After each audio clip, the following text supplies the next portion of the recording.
Okay, let's also address then some viewer queries on that note. Let's go across to then Mayuresh Joshi and find out what he's feeling about the market right now. Mayuresh, hi afternoon. I guess the next trigger is definitely going to be the policy. What is it that you're pricing in by way of a market reaction? What if it's a 25 bips cut, and what if it extends to 50?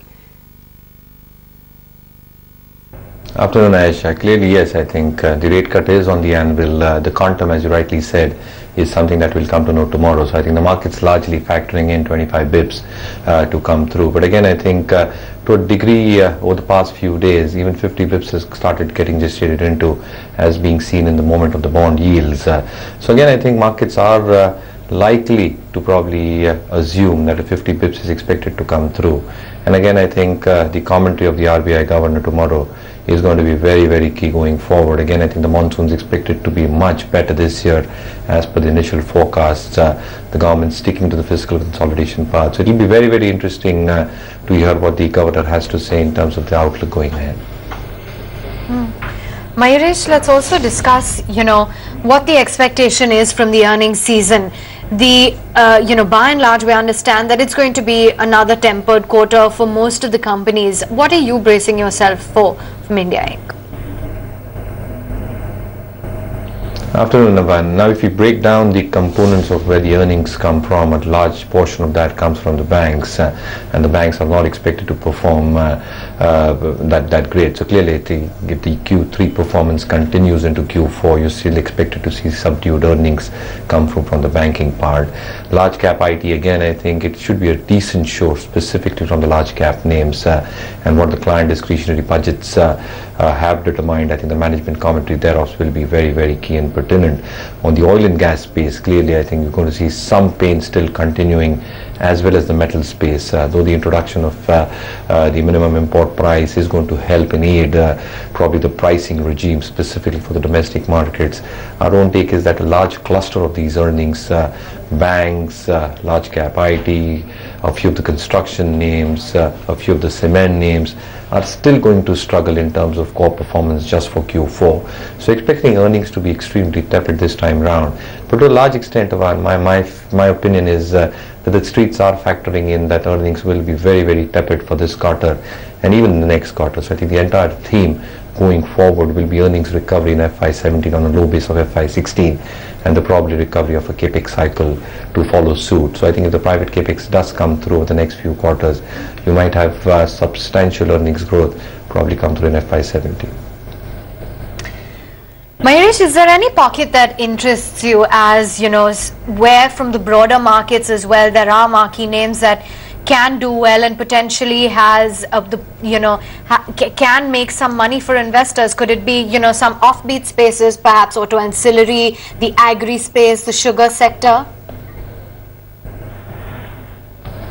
So again, if you go for themes, I think largely the earnings growth should be driven by the banking stocks, specifically the large cap private sector banks. And again, I think if you're looking at themes, I think EPC is something that I've continued to like over the last few months. And again, I think if the entire ordering process that the central government is planning to do, the kind of backlog clearance that the central government is doing in terms of stalled projects coming through, you might expect the EPC stroke BOT guys actually do well. Sugar stocks should do well over the next 2 years, because sugar is typically a 2-year on-off cycle.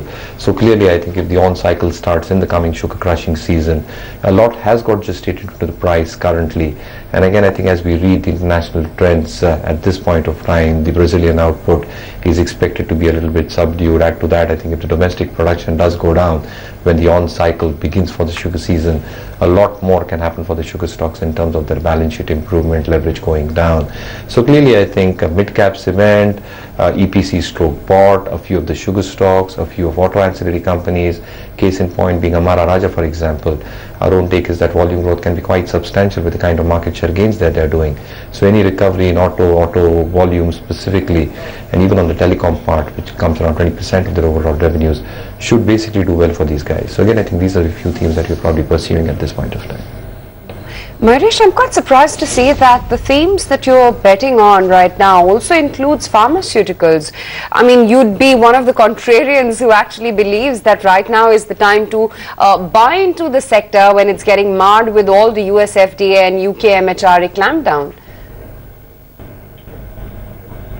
Again, I think, actually, if you look at the overall valuations for the sector, the valuations are probably at reasonable levels if you do a comparative 3 to 5 year check. Having said that, our own take is that a lot of FDA issues that have cropped up with a lot of pharma companies, I think the resolutions and remedial measures are going to take time. So I think the street is taking cognizance into numbers when analysts basically work out over the next few quarters.